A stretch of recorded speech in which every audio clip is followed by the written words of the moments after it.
Court in session. Hold it! Are you guilty, or do you just have a mind-controlling brain parasite?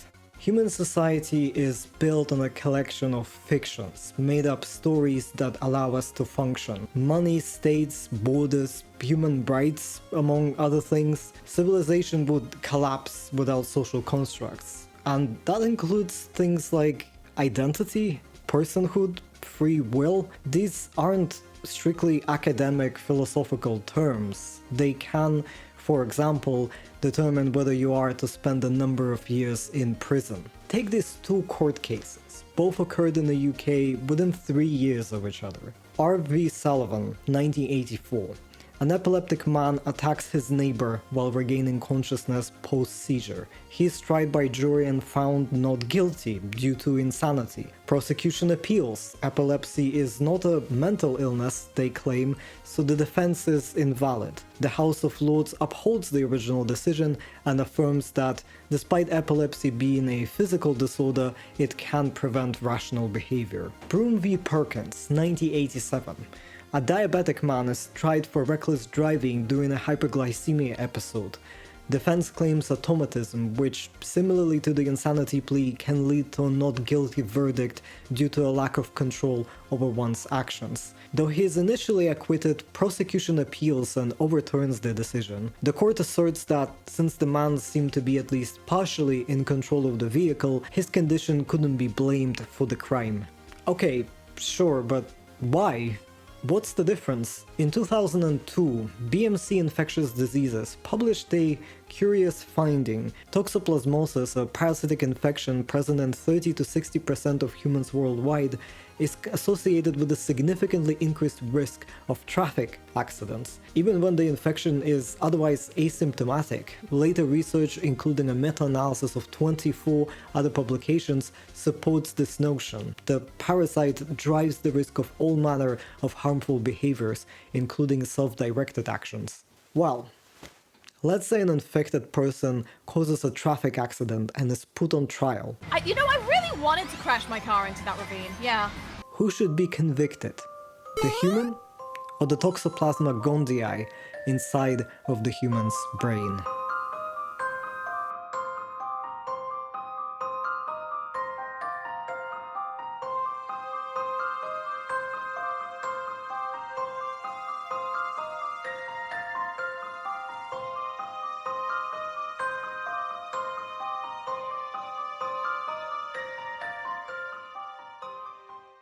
It is not a living thing per se. It is more akin to a virus, though it's not that exactly either. It's kind of a psychic glue capable of binding us all together. So you can join us. Carol, you still there? You said my life was my own. It is 100%. Carol, once you understand how wonderful this is. Carol?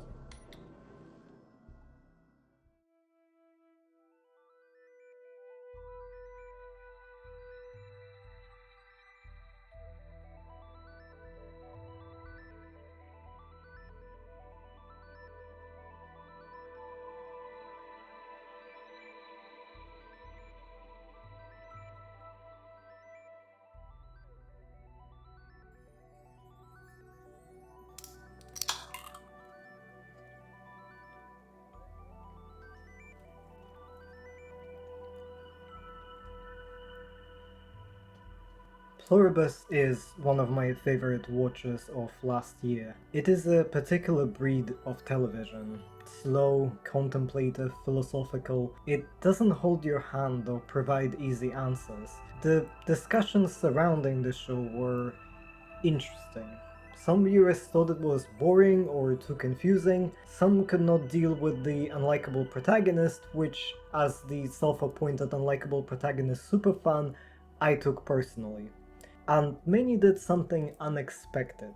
They joined the war on alien invaders on the side of alien invaders. I guess that opinion didn't come out of nowhere. Most of the non-Hive characters in the show sided with the Hive as well, to various extents. I think what determines one's pro or anti-hive mind assimilation stance depends on how you interpret the material. You can look at Pluribus as a story about colonialism and cultural erasure, or about the struggle between simple conflict-free bliss and complicated but meaningful autonomy, or about the insistence on individuality and illusory independence at the cost of community and acceptance. You can even bring an antinatalist angle into it. For many viewers, the main ambiguity in interpretation comes down to this: how much identity and autonomy do you retain as a hive member? Do you, as an individual, cease to exist when you are converted? Do you keep a sense of self and any degree of free will? And, well, I cannot answer these questions definitively. There is just not enough material to form a solid line of argument for any specific interpretation. I am, however, somewhat qualified to address a different question. Biologically speaking, are we not a hive mind already?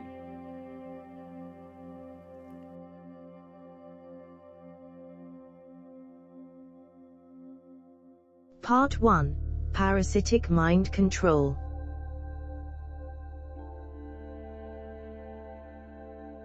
Pluribus is not a horror story, at least not according to Wikipedia and IMDb, but it does explore fear and distress. Through Carol's perspective, we first encounter grief and loss and the knowing pain of loneliness and isolation. Then we are faced with the threat of losing oneself and lack of bodily autonomy. Despite the fantastical settings, these are ancient fears. They have accompanied us since the dawn of our species and evolved with time into complex narratives, sometimes detached from their original source. I'm not a big fan of evolutionary psychology, but I find there is sometimes a grain of truth in the parallels drawn between our biological histories and living psyches. The fear of parasitic infection is one such example. Obviously, parasites are still an active threat in many parts of the world, malaria being the most prominent, followed by trypanosoma, hookworm, and other parasitic worms. In Europe and North America, ticks are also an ever-present problem. However, even if you are privileged enough to not have many encounters with human parasites, you're very likely to experience a deep aversion to the mere possibility of being infected. Trypophobia, or the aversion to clusters of holes and bumps, is a surprisingly common phenomenon that might be tied to the imagery of infected skin and flesh. It's not something that bothers me personally. I read a lot of horror that deals with parasites and infections, and I've learned about all kinds of nasties in uni. But I have to say, even to me, this scene, it certainly did something. My contamination OCD was not happy. Infection in general is an ever-present, often invisible threat. It is anxiety-inducing not only because we cannot detect it, but also because it makes us feel powerless. We have conquered death in so many ways, and yet microscopic beings can still conquer us, and do it fast. Antibiotic resistance may very well lead to a world in which, just as it was for our ancestors, a single scratch can be the end of us. The fear of parasitic mind control goes further still. It manifests in fantastical, metaphorical visions, mind-altering magics, nefarious technology taking over our brains, and zombies. So many different kinds of zombies. Originating in Haiti folklore, the term zombie spawned various archetypes in popular culture, especially in horror. Some interpret it as a living corpse, a being which defies the binary of life and death. Others focus on something closer to its original meaning, a being who has lost control of itself and its body, a human devoid of free will. The horror is not about being eaten by a zombie, it's about the threat or the experience of becoming one. And that can be a reasonable fear, at least if you're a bug. The Last of Us franchise is often credited with introducing the general public to the cordyceps fungus. I haven't played or seen The Last of Us, but I have learned about cordyceps in a tropical ecology lecture. Without engaging with the story, it's hard to say what the infection symbolizes in that narrative. It does appear to be a hive mind dead set on spreading itself, so it shares some traits in common with the collective and Pluribus. In real life, Cordyceps is a genus of fungus that occurs in many regions of the world. The most famous member of that genus is the zombie ant fungus, Cordyceps unilateralis. Scientists think it was originally a beetle parasite and later expanded into other species, including ants. However, the issue with infecting ants is that they have better healthcare regulation than some human persons. If a member of a colony is infected, other ants will isolate and avoid them, and they will also get rid of the body if that individual dies. So, Cordyceps had to get sneaky. It lets its host carry on with their life until they are inexplicably driven to start climbing up. They suddenly abandon their tasks, leave their home, and ascend as high as their legs will carry them. Then they bite down and cease all movement. Eventually, a fungal stalk grows through them and spreads its spores far and wide. The spores are picked up by other ants, and the cycle repeats. Cordyceps is a bit of an outlier though when it comes to parasitic mind control. For years, scientists have tried to figure out what chemicals it produces to compel the behavior. Instead, they discovered that it doesn't even bother with the brain, it just replaces the entire nervous system and pilots the body like an organic mecha suit. How does it do that? We don't really know, but it is an indicator that non-animal beings are capable of some sort of behavior. Most creatures we can describe as mind-altering parasites do in fact affect the central nervous system of their host, usually through producing neuroactive chemicals. I've mentioned toxoplasmosis in the intro, which is an extensively researched parasite, and not only because so many humans are affected. Toxoplasma gondii infects several hosts during its life cycle. One of its destinations are cats, which contracted by eating smaller animals. Toxoplasma goes through several developmental steps inside of the cat, culminating in sexual reproduction. The fertilized eggs leave the cat through the digestive tract and hatch a ride to their next host, a mouse, a bird, or a human. In a mouse or a rat it can reproduce asexually, but to complete the cycle it needs to end up in a cat again. And how do you ensure a mouse will get eaten by a cat? Well, in Toxoplasma's case, you make your host a daredevil. We know that mice infected with Toxoplasma lose their fear of cat urine, something they normally avoid like the plague. Scientists used to think that toxoplasmosis somehow changes the smell preference specifically. However, further research showed that infected mice lose their fear in general. They become more curious and adventurous, willing to explore even when it is dangerous. It even reduces their overall anxiety. The smell-specific effects still likely play a factor, but it goes further than that. In a Science.org article, parasitologist Laura Knoll said that T. gondii clearly manipulates the crap out of the host. When it comes to effects on humans, the magnitude of that manipulation is nowhere near as dramatic. Our brains are much larger than rodent brains, and we're also useless host for the parasite since, at least to my knowledge, there haven't been any cases of a domesticated cat killing and eating a person. So natural selection does not drive any further adaptation. It does seem to increase that impulsive behavior risk though, and it might also contribute to the development of mental illnesses such as schizophrenia. So while Toxoplasma is unlikely to cause a pandemic of reckless driving, it's definitely worth the effort to reduce its spread. Insects, on the other hand, cannot catch a fucking break. A horsehair worm, Spinochordodes stellini, is another mind-controlling parasite that drives its host to fatal decisions. Its primary targets are adult grasshoppers, which become infected by consuming its eggs. To complete its life cycle, the horsehair worm must reach a body of water, so it compels the grasshopper to jump in, drowning in the process. And for the grasshopper's sake, I hope it drowns first. That worm is usually 3 to 4 times the length of the host. I debated including a clip here, but honestly even I don't want to watch that again while editing. I'll leave a link in my sources. Sometimes parasites don't even need to infect an animal to change their behavior. This is a jewel wasp, and I think it's beautiful. Iconic even. Happy Pride Month, if I manage to release this on time. The jewel wasp is also a single mom who works 2 jobs. In order to provide food for her babies, she needs to capture live prey and ensure it stays fresh until the eggs hatch. So, she starts with finding a cockroach and stopping it in its tracks by injecting a short-acting paralytic.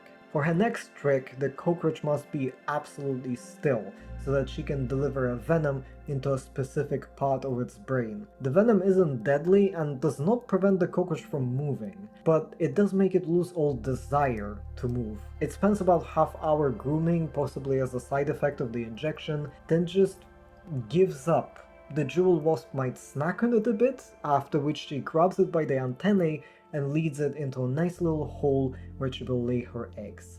Several days later, the eggs will hatch and the cockroach will be eaten. The mom wasp even slows down its metabolism to guarantee it survives for long enough. God forbid a girl provides for her family. I know this whole sequence is bonkers from start to finish, but I want to tell you my favorite part. The venom that makes the cockroach apathetic and unwilling to escape, it needs to be injected into a specific part of the brain. So the wasp feels it out with her stinger. She knows, has an instinct to locate that particular region. Researchers, and yes, this is some scientists' daily lives, they have removed that part of the brain from a cockroach before letting the wasp sting it, and she seems confused when it happens. Like, she will dig around in there for longer because presumably she can tell that something's missing. This insect is 2 centimeters long, its head weighs maybe a couple milligrams, and it can target a specific brain region of a cockroach and then lead it into a den to feed it to its offspring. If that's not mind-blowing to you, then I don't know, man. And it just keeps getting weirder. Behavior manipulation doesn't only happen through direct physiological effects in the body, it can also happen through altered sensation. After all, if you cannot assess reality objectively, you cannot act in your best interests either. I mean, objective perception of reality is not a thing, but that's a whole other can of jewel wasps. We at least need to perceive reality to the extent that allows us to survive and reproduce. And that can be messed with too. This is a Maculinea alcon butterfly. It might not look as iconic, but hey, muted colors have their place in fashion too. She is also a single mom who works 2 jobs, but at some point in its evolutionary history, she decided that actually she deserves universal childcare. And honestly, good for her. Now, there are plenty of animals out there who outsource their child rearing to other species. Cuckoos are a classic example, but brood parasitism is recorded across the animal kingdom. In the case of the Maculinea butterfly, she placed the parental burden on ants. The offspring starts off like any caterpillar would, feeding on plants. Then the caterpillar drops to the ground and stays there until an ant picks it up and brings it to the colony, where it treats the caterpillar like its own larvae, feeding it, protecting it, even prioritizing it over actual ant larvae. And it looks rather dramatic, like how would you ever mistake this for this? But from the ant's point of view, it makes sense because the ant lives in a world of smells. It has vision, sure, but it relies more on its smell and taste. And this thing smells like a baby ant. So of course they take care of it. Would you abandon a helpless baby laying in the middle of the road, even if it smells a bit off or its skin texture is just ever so slightly wrong? Ant behavior is not fantastically complex. They achieve many great things as a colony, but an individual ant follows a number of simpler algorithms guided by instinct and perception. For example, ants follow trails left by other ants in order to navigate and effectively organize their foraging. It works pretty well unless an error occurs and creates a circle of trail marking chemicals. In that case, ants might become trapped and continue to walk endlessly in circles until the chemical smell dissipates. They might even die in this behavioral trap. Speaking of death, I guess, remember the thing I mentioned with how ants are really good at public health measures? I told you that ants remove the bodies of dead ants to prevent infection and pile them up in a separate place, a graveyard of sorts. Well, if you mark a living ant with the dead ant smell, the other ants will pick them up and put them on the dead ant pile, and then the ant will leave because it isn't dead and return to the colony, but it still smells like it is dead, and so they will do it again. ad nauseum. That must be a bizarre experience, both for the not dead ant and the rest of the colony. I wonder if the marked ant feels like it is dead. We don't know what it's like to be a bat. And knowing everything that goes on in nature, in some cases, well, the qualia, it can just stay unlovable. I'm fine with that. At least the macrolinear butterfly doesn't do anything to the ants. It just grows up, pupates, hatches, and flies away. It doesn't really need to harm them. They feed it willingly, maybe even without realizing anything's wrong. Though to be fair, all of those worker ants, it's not like they're raising their own offspring anyway. In a manner of speaking, they aren't even individuals. They are separate organisms, sure, but they don't reproduce themselves, they can't survive by themselves, they don't exist as anything other than a part of their colony. They aren't a hive mind exactly, but they're not free beings either. And there are plenty of social species in nature, humans very much included, but few go as far as ants do. Because this ant has less in common with you as a person and more in common with the skin cells on your face or the neurons in your brain.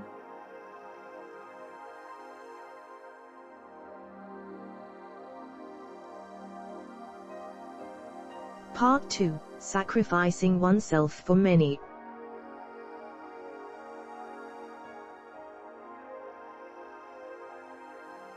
At first glance, the existence of eusocial organisms makes no sense. Why would it ever be in your interest to not make your own offspring? Biologically, the whole point of being alive is to procreate. That isn't any sort of moral judgment, by the way, it isn't applicable to humans. It's just the nature of organic life. Natural selection is governed by an incredibly basic principle. Whatever survives and reproduces, while it will survive and reproduce again. That process can lead to astonishingly complex adaptations, but fundamentally it's about genes crossing from one generation to another. Even if the life of a creature is nothing but torment and misery, as long as it can complete that cycle, the species will persist. Eusociality does seem to be adaptive, though, because it has evolved independently more than 20 times. It is present in many insect groups, including bees, ants, and termites, as well as crustaceans, flatworms, and even mammals. Two species of mole rats are eusocial, and meerkats are partially eusocial. Some scientists argue that humans are partially eusocial too. The key feature of a eusocial species is that roles are divided among members of the social group, often in a biologically determined way. The majority of that group is either infertile or strongly discouraged from reproducing. Their role is to maintain the group and facilitate the reproduction of a handful of group members, in ants and bees of the hive queen. Among the non-reproducing members, roles can be even more specific. In some ant species, there are dedicated barricade-forming workers, food-storing workers, and defense artillery workers, and they are sorted into those roles through upbringing.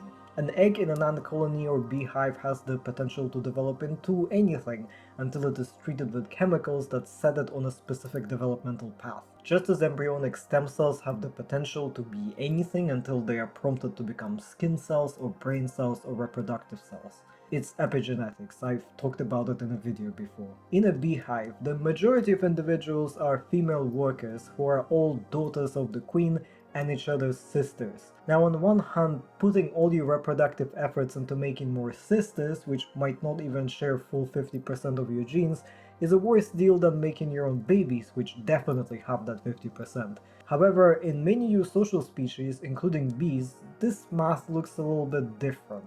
Since male bees develop from unfertilized eggs and only have one set of chromosomes, the union of a diploid, two chromosomes sets queen, and haploid, one set of chromosomes male, leads to a peculiar situation.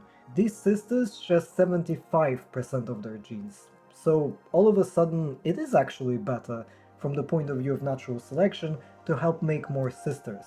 It's just math at that point. Girl, bee, math. As an aside, the gene POV calculation is a theoretical framework used in evolutionary biology. I'm not saying that the gene somehow knows that it is better to raise sisters over babies. And in fact, the individual worker bees don't understand it either. They are driven by behavior that developed over countless generations through natural selection. Not all eusocial species are haploid though, and not all haploid species are eusocial. Beyond the gene math, sometimes a harsh environment just drives a group into disarrangement because it is more efficient. In fact, there are some examples of species that switch up these strategies depending on how difficult it is to survive at that moment. Bees can reverse to solitary living, and some species actually went through multiple cycles of becoming eusocial, then dispersing, then becoming eusocial again. It is not a perfect arrangement either. Non-reproductive individuals can rebel against the natural order and attempt to carve their own path. Some worker bees can switch to making their own offspring, for example. Many are technically fertile, remember. Often this behavior is punished as it is against the interest of other worker bees. They monitor the hive for such transgressions, and if a traitor is located, they will get rid of the offspring or even kill the offending bee. Beehives and ant colonies are not hive minds. They do not share a consciousness, and they likely do not have an awareness of their sacrifice. They just do whatever they are biologically compelled to do, whether it is to raise hundreds of their siblings, or what they think are siblings, or die protecting their queen. These living arrangements arise because grouping up and dividing the labor was the winning strategy at some point. And the conditions of survival are ever changing. You never know what kind of horrors can arise through good old natural selection. When I was doing my undergrad degree, I took an optional course called Human Genetics. It was the closest I've gotten to going to med school, since it was mostly dedicated to recognizing and diagnosing genetic abnormalities. During that semester, I've learned a lot of things that would make an average person very uncomfortable. It is disturbing to learn just how many ways the human genome can break. But somehow, the scariest thing I've ever seen in that class was this: the nucleus of a cancer cell. By this point in the degree, I knew very well what a healthy human cell nucleus looks like. It's very orderly, very symmetrical. The body employs plenty of checks to ensure it stays that way. In the cancer cell, every one of those checks has failed. I don't even know what is so discomforting about this image. This is body horror for me. It just looks so wrong. I spend a lot of time thinking about diseases, actually. Health is one of the things my OCD likes to focus on, and cancer is a favorite for my brain. I don't know why it scares me more than heart attacks or strokes. I guess it is the violation, the erosion of bodily integrity. Most diseases are about your body failing. Cancer is more akin to an infection. It's about the cancer succeeding. In fact, it can be viewed as a parasite born of your own cells. It is a rebel population making a risky evolutionary leap and transitioning from being a part of a multicellular organism back into being a single-cell colony. Multicellularity is actually a kind of eusocial agreement. The vast majority of the cells in your body function like worker bees. They do not get to reproduce themselves. Their entire existence is dedicated to maintaining their queen, or your body's reproductive system. The sperm and eggs are the ones that get to propagate. Everything else is disposable, as long as the organism can survive. And just like worker bees are punished by other workers for trying to reproduce, if a cell of a multicellular organism attempts to take matters into its own hands, it must either destroy itself or be destroyed. Our immune systems do not only target foreign invaders, they also hunt down our own cells. It is only when that mechanism fails that cancer can grow and spread. Ultimately, the rebellion is futile. Unlike the eusocial organisms that can revert to being solitary, cells of our bodies are too integrated with each other. So when cancer kills its host, it dies in the process. Unless it doesn't. In extremely rare cases, cancers can become infectious. And I don't mean that a virus or a bacteria that causes cancer is infectious, like in the case of HPV. I mean the cancer itself can latch on to other individuals. This is the life strategy of the devil facial tumor disease and the canine transmissible venereal tumor. Thousands of years ago, a specific dog and a specific Tasmanian devil developed a tumor, but that tumor did not die with them. It spread and persisted, and it is still in the population all those generations later. Now I know that looks like a painful mush of cells, but what you're looking at is technically an ancient Tasmanian devil parasitizing on another Tasmanian devil. Same with these cells of the canine infectious cancer. Those cells, they still have an entire dog genome. They hold the instructions to make a whole dog.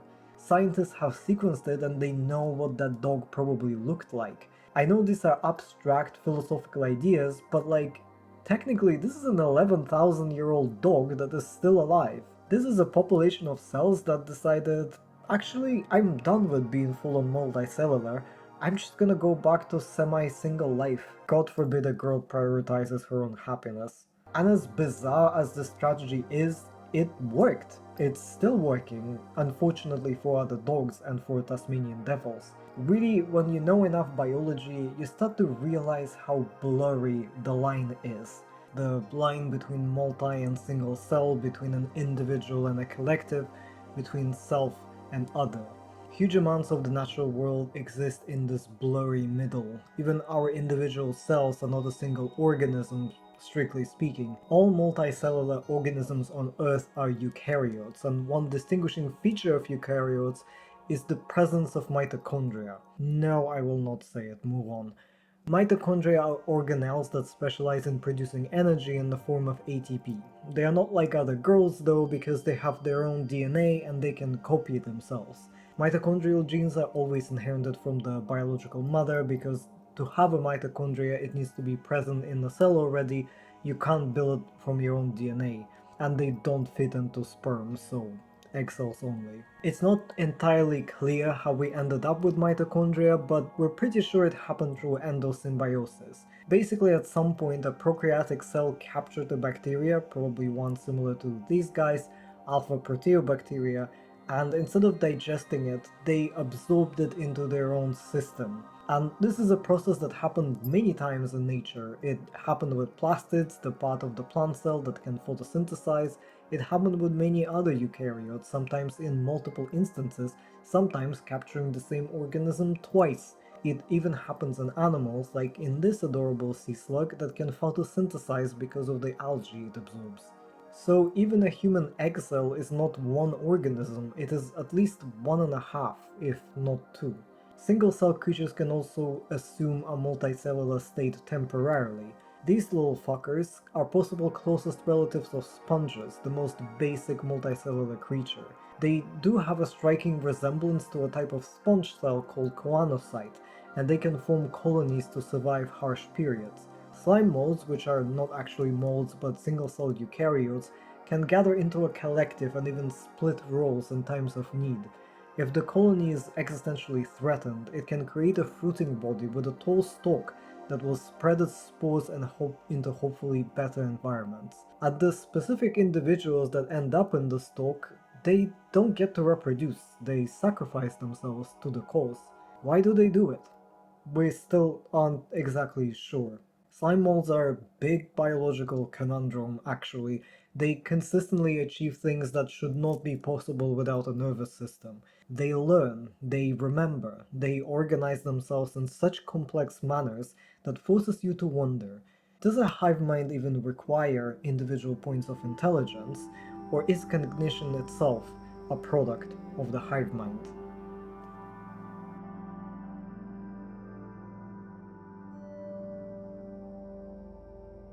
Part 3. Cognition without a brain.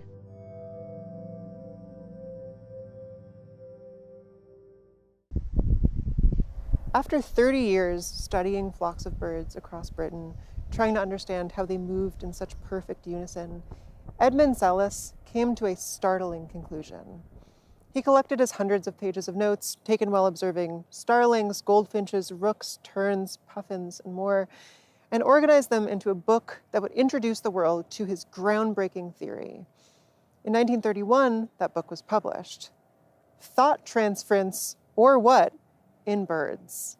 In a recent video, Lily Alexander has discussed the tension between scientific knowledge and the feeling of awe, and as an example of a natural phenomenon that evaded explanation for a while, she brought up murmuration in birds.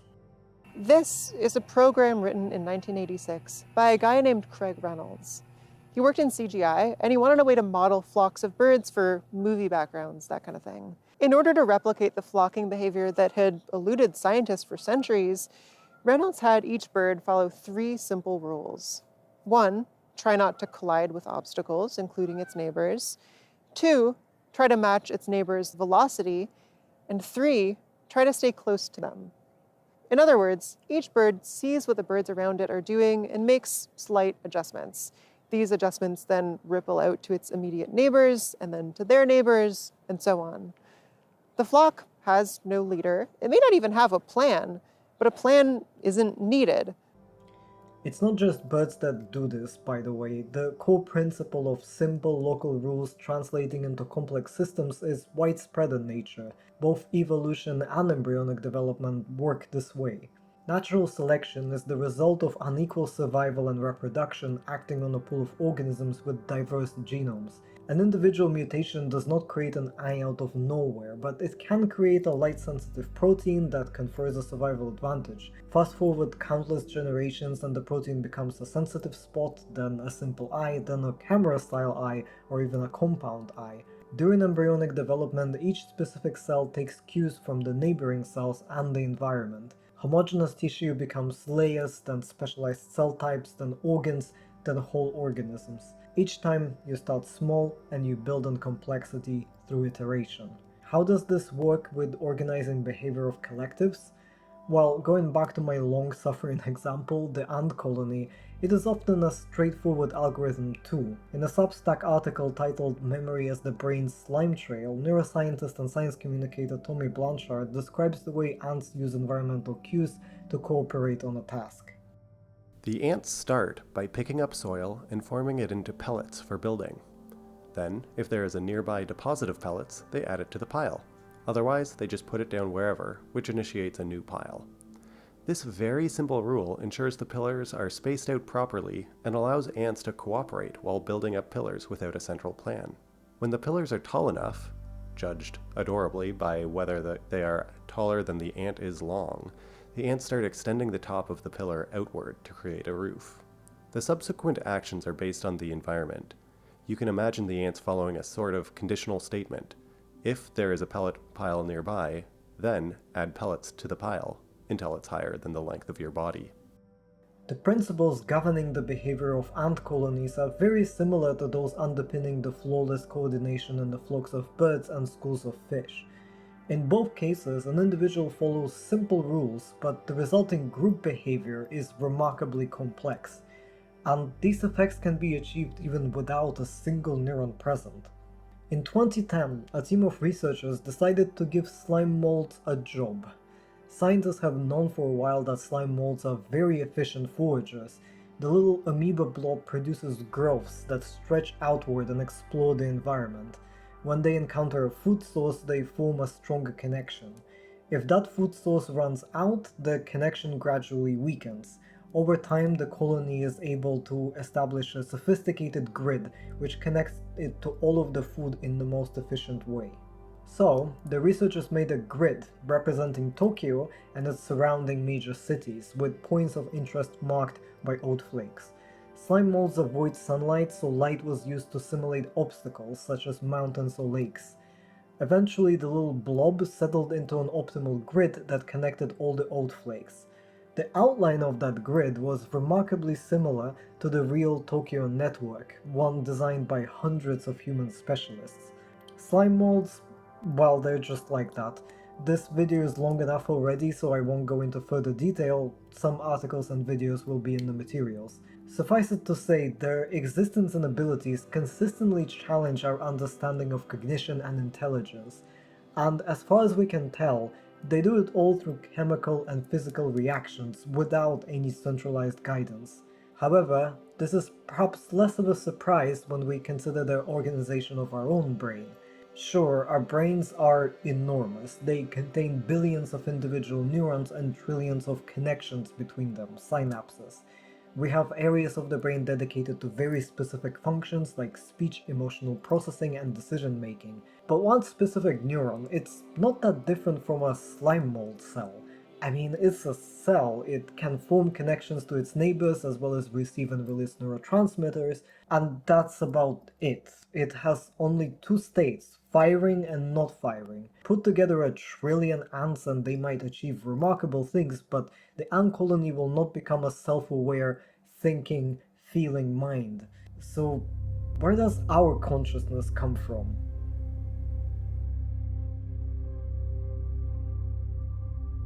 Part 4.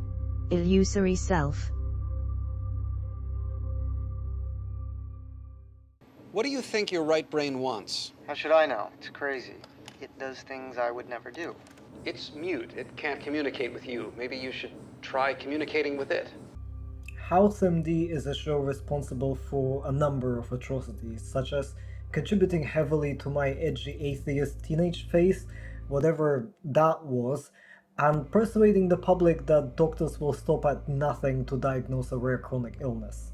I don't need to tell you that it is not the most medically accurate show, it's not the most inaccurate either, and has led to some real-life diagnoses, but many cases presented were exaggerated for dramatic effect. This one, however, it's a somewhat accurate portrayal of a person with split brain syndrome. Corpus callosum is a part of the brain with one job: facilitate communication between the two hemispheres. Biology likes symmetry and it likes redundancy. Most organs come in pairs for a reason.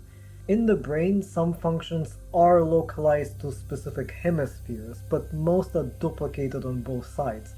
We don't really have right-brained and left-brained people because the hemispheres are in constant conversation. Corpus callosum makes sure of that.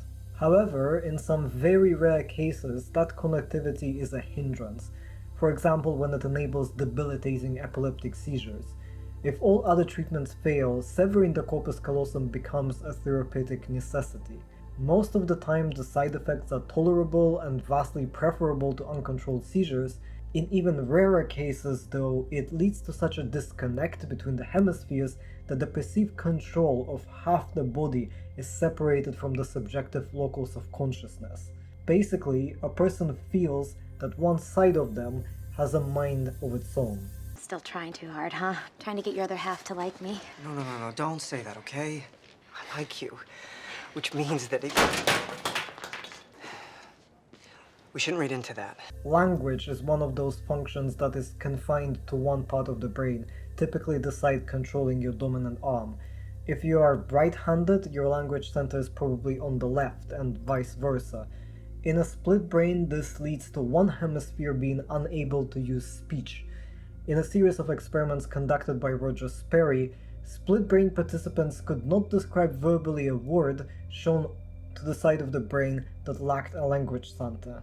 They could, however, draw it. Other studies show that the subjective agency also seems to be tied to communication. When the non-speaking part receives an instruction to get up, the body complies, and when the participant is asked to explain why they stood up, the speaking person usually struggles to explain it. Eventually they come up with some sort of reason. I was cold, I wanted to use the bathroom, etc, etc. They know that their body did something voluntarily, but they don't have access to the reason. Is this mind control? Are there now two people inside of the same body? There's no scientific answer to these questions, only philosophical ones. Divergent minds have been a prime target of study for neurobiology and psychology since the existence of those disciplines. The famous case of Phineas Gage is often described as the first scientific report in neurobiology. The Broca's and Wernicke's area, responsible for producing and understanding speech, respectively, were discovered because of stroke patients. We know that a human can function with only half a brain because of severe brain disorders such as Rasmussen encephalitis that are sometimes treated with hemispherectomies. Yes, they remove a whole hemisphere of the brain. Yes, it was also on house. Typically this procedure is done on very young children because their brains are still actively developing. Neuroplasticity allows them to recover remarkably well from such a drastic procedure. Many don't even have major developmental changes, such as intellectual or learning disabilities. There are also several cases of humans who naturally lack big chunks of their brain and appear to live healthy and happy lives. The most striking is a case described in The Lancet in 2007, presenting CT scans of a man lacking the majority of brain tissue. He is an independent adult with a family, a full-time job, and only limited health problems. And most people never get brain MRIs, so who knows how many people like them are out there. The existence of split-brain people has led some researchers to hypothesize that really we all have two independent consciousnesses inside of our skulls. They are messy and integrated in our childhoods until one half takes control of the other. Because the dominant hemisphere has access to language, it takes over the whole body and suppresses the agency of the non-dominant hemisphere. The corpus callosotomy just gives some of that agency back to the other half. That hypothesis is rather fringe and does not have much support in neuroscience. However, there are other real-life divergent minds that do share a body and maybe even a consciousness in some cases. Conjoined twins. Twins connected below the head control separate parts of their shared body and for the most part experience separate sensations. However, there are individuals connected at the skull, such as Krista and Tatiana Hogan. Their brains have a significant degree of connectivity and they share not only sensations but emotions and thoughts as well. Are they two separate persons permanently fused into a hive mind? Or one person with two independent halves? Or 1.5 persons somehow? Speaking theologically for a second, how many souls do they have? Again, these are questions that are not answerable biologically or maybe in general. We can and should discuss these cases as long as we respect the humanity of people we are discussing, but we sure as hell cannot make definitive statements. The diversity of human brains is enormous. There isn't one specific way to be human, and we may never understand what it is that makes us individuals or what gives us the subjective experience of consciousness. I may never know what it is like to be a bat, but I will also never know what it is like to be you, the girl reading this post. Things get even weirder when we cast our net wider towards non-human animals. Although most vertebrates are fairly similar to us in terms of the structure of the nervous system, outside of our class, it's like literally whatever. In Daughter of the Mother of Pearl, writer Mandy Suzanne Wong discusses polyvitality, or the presence of many autonomous parts in one living organism. She talks about jellyfishes, barnacles, and octopuses, all non-vertebrate animals. The octopus, for example, has multiple loci of cognition. Apart from the central brain, it has separate independent brains in each of its arms. And while it seems that the central brain usually has the final say, the arms are capable of making their own decisions. He walks and skims the ocean floor in alternation. Each arm that touches the sand tastes ground-up glass and microplastics. Each arm that touches the water tastes petrol and compressed air bubbles.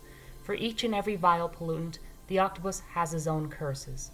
Every one of his 8 arms is shouting curses at every other, at itself, and at the brain inside his head.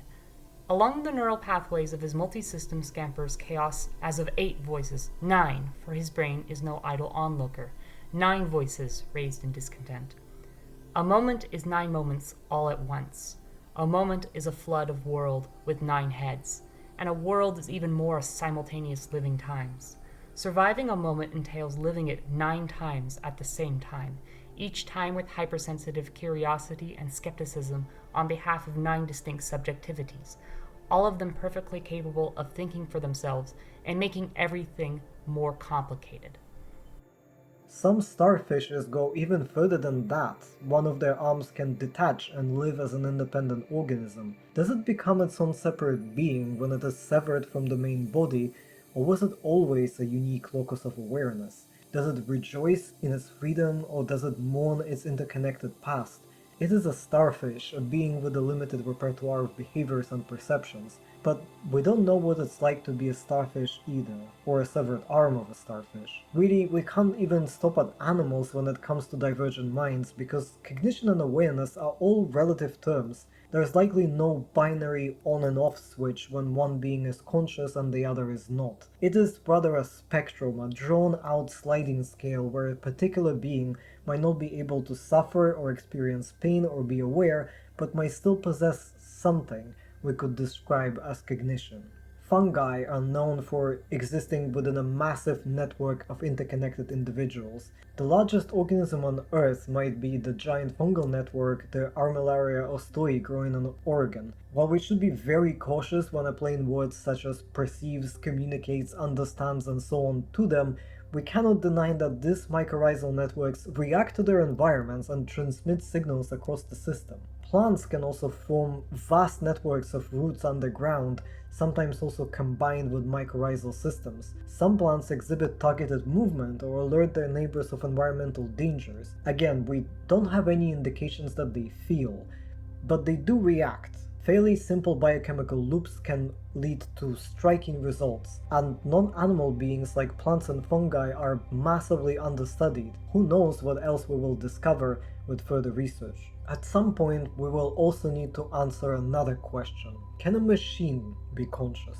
For now, it is a very theoretical issue. No, ChatGPT is not conscious and neither is any other chatbot. But I think it is reasonable to ask whether a computer system could one day gain awareness, because the way through which algorithms build complexity are remarkably similar to the ways nervous systems gain complexity. Neural networks are a big deal in computation. Though the statistical tools and the core theory have existed since the 19th century, it took a while for them to ramp up. The math had to develop further, the power of processors had to increase a great deal, and computer memory capacities had to grow dramatically. We also did not know how real brains worked 200 years ago, and this is an example of a technology that mimics biological evolution very closely. One thing that helped me grasp at least the basic concept of an artificial neural network is this video, in which evolution by natural selection is simulated in silico. It starts out with simple conditions and simple behaviors: move out of the way or be eaten.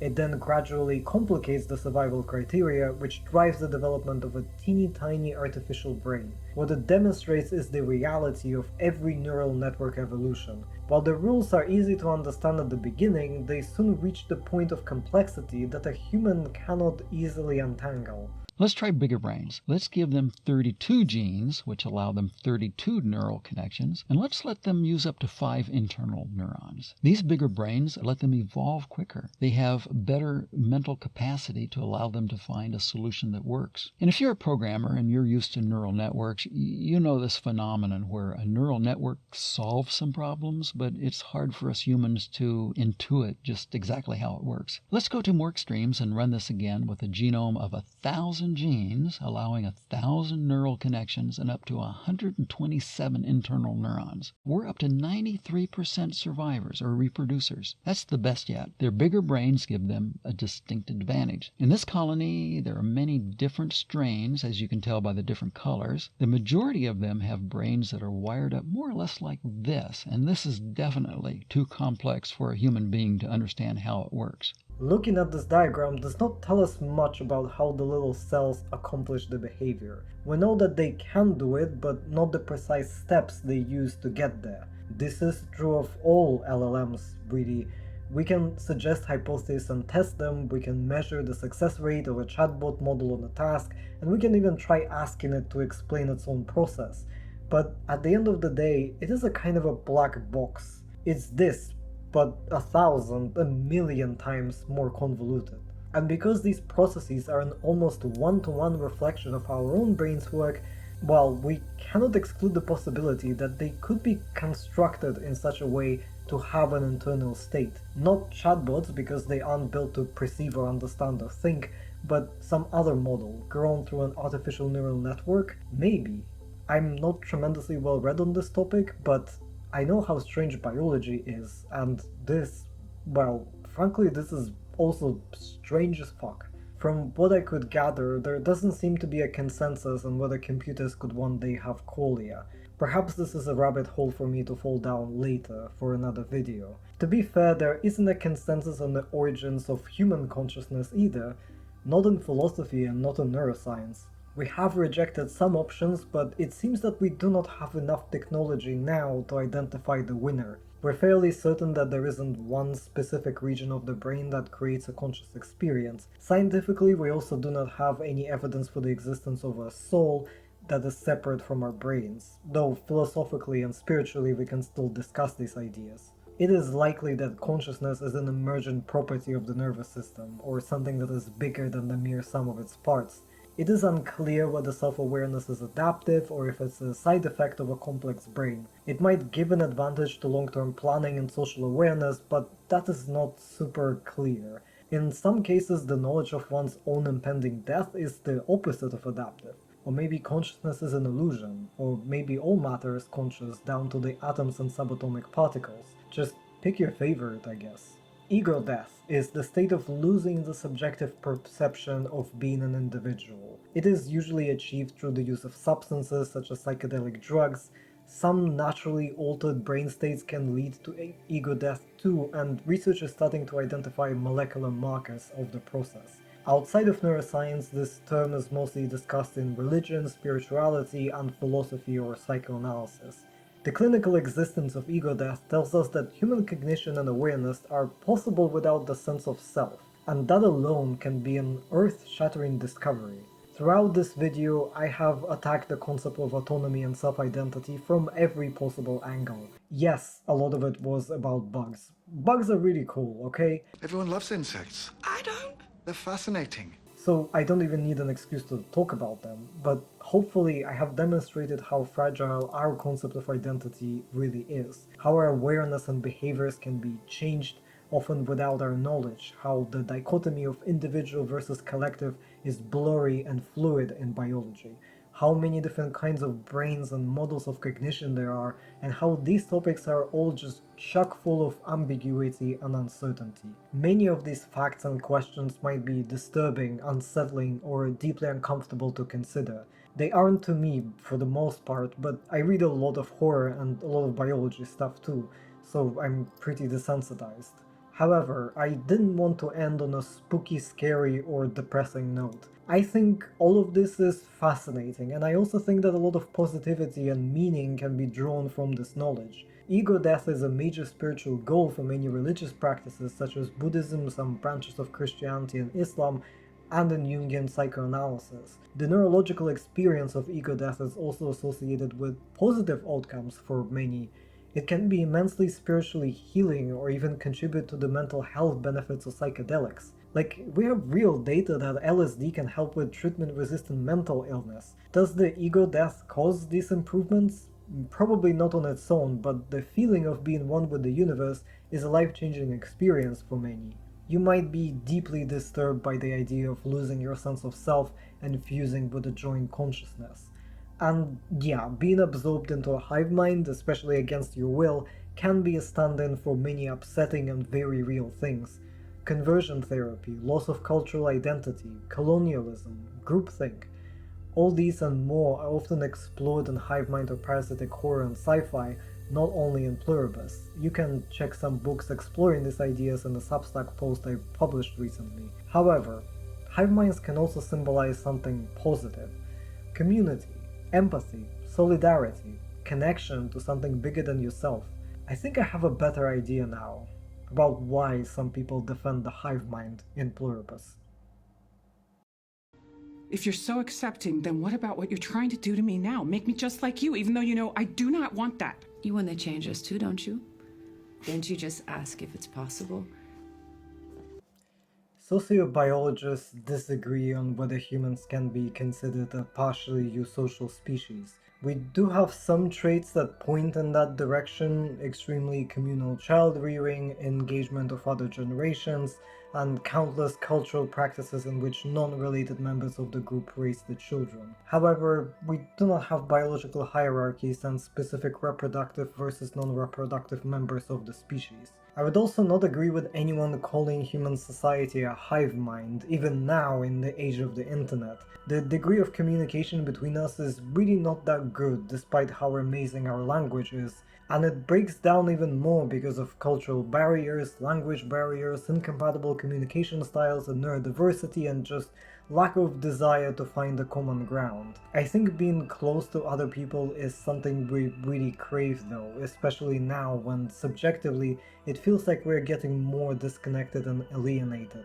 Every leftist on YouTube is yelling from the rooftops about community, but as a person with social disability, I really struggle with even saying hi to my neighbors. And I'm not the only one familiar with loneliness. My generation, Gen Z, is remarkably lonely, and humans are such a profoundly social species that we are willing to do a lot of things to not feel that way, including joining all kinds of groups or even connecting to a chatbot.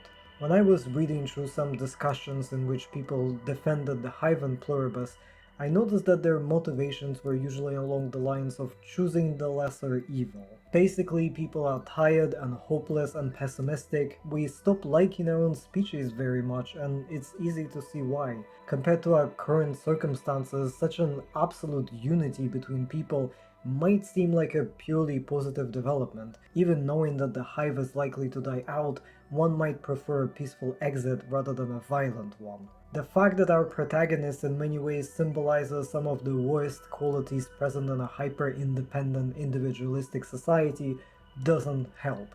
There is a reason why the show is called Pluribus, a word taken out of E Pluribus Unum, the national motto of the United States. However, I'd argue that Carol is precisely the right character to be at the center of this story. A huge part of her arc is to disengage from personal comfort and choose community, even with people she disagrees with. In the context of that story, defeating the hive is a step towards a collective future, because sticking with the hive is portrayed as a selfish decision motivated by personal pleasure. Again, you can tell stories in which hive minds do symbolize collectivism and community, but Pluribus is just not that story. Remember, the hive is primarily driven by a virus that just wants to spread. It is effectively no different from a cordyceps fungus. So while I have a better understanding now of why people would want to side with the hive, I still disagree with their conclusion. I don't think we need to capitulate to an alien parasite to become a more connected and more empathetic collective. How could we emulate hive minds in a positive way? Well, for one example, we could get inspiration from the way eusocial species organize. In Justice is Geometric, an essay published in Aeon, writer Laikam Kayanzer discusses the African practices of fractal cities. Fractal designs are represented across several African civilizations, featured in their architecture, mathematics, and art. The principle could also extend into governance. Fractal organizations allowed for less authoritative, more fluid, and more autonomous rule. Specific leaders held less power, the collective kept more. African fractals remind us that design is never neutral. The same recursive structure can be used either to hoard value or to return it. What matters are the values built into the system. Today, researchers and organizers are using indigenous knowledge not to romanticize the past, but to imagine decolonialized economies in the present. If the future is to be fairer than the systems we have inherited, some of its most radical and useful blueprints may come from its pre-colonial past. I don't want to get into politics because this essay is not a political story, but if you're curious, these ideas are widely discussed in anarchist literature and in any writings related to direct democracy. You don't need to adopt a whole political identity to utilize some of their helpful practices. We could also exercise more epistemological humility and admit that our decisions and behaviors are much less controlled than what we would like to think. Like, yeah, sense of agency is important. We should have a concept of personal responsibility, regardless of how real it is on a subatomic particle level, but it needs to not be absolute either.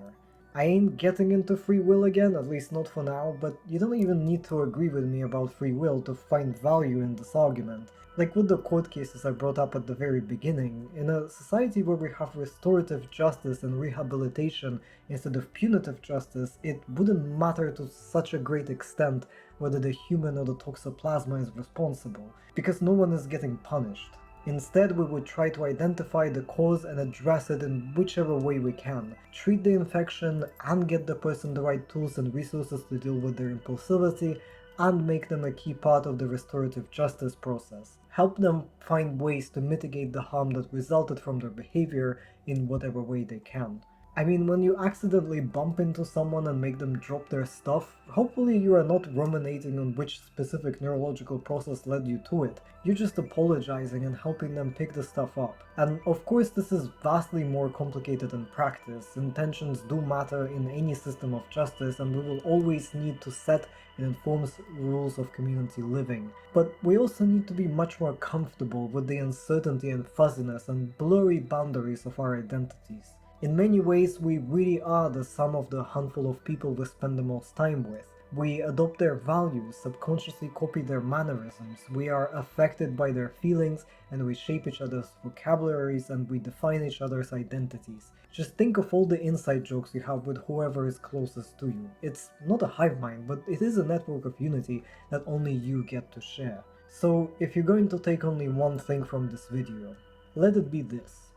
Bugs and plants and fungi and slime molds are all so fucking weird, and we should be spending like 10 times more money to study them because I need to know how cordyceps does whatever the fuck it does, or I will never know peace. Also, love and respect each other or something. I don't know, I just really wanted to talk about weird bugs.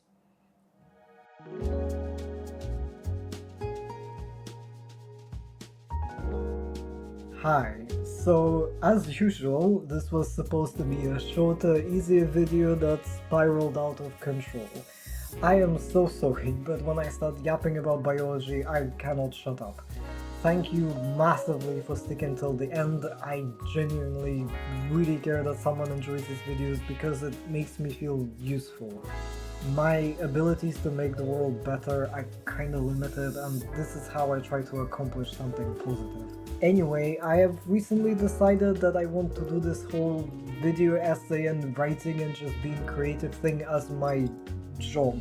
I put job in quotes because first of all, I'm too disabled to work full-time, and second, this doesn't make me any money, obviously. But I'm in a position where I can support my family by doing a bunch of unpaid labor and still have time and energy to work on my own things. It's not ideal money-wise especially, but all of my core essentials are covered and I'm willing to abstain from quite a lot actually if I get to do this. So I will try to make it work, and if one day it will provide for me, cool, that will be a bonus. And yes, I said literally a few months ago that I don't want to succeed anymore, and I also made a sort of anti-marketing manifesto recently that flopped so bad. So yeah, maybe I do need to market, like by telling you to like and subscribe and tell me what you think, and also to follow my Substack to get my monthly newsletter and whatever else I decide to post there, and maybe follow me on Tumblr too if you're that kind of person, a very cool and quite possibly very queer person. Also, I have a Ko-Fi page. I recently made a Blue Sky account, mostly just to follow people that I watch on YouTube, but I might post occasional updates on there as well. I won't be doing the thumbnail A/B testing thing though. I have my limits. Yeah, cool. I think that's it. Thank you very much. Stay weird or something. Bye. Did you know they used to call me the Drift King back in college? I don't want this. I don't want this. I've already hung up. I don't need this. I don't need this.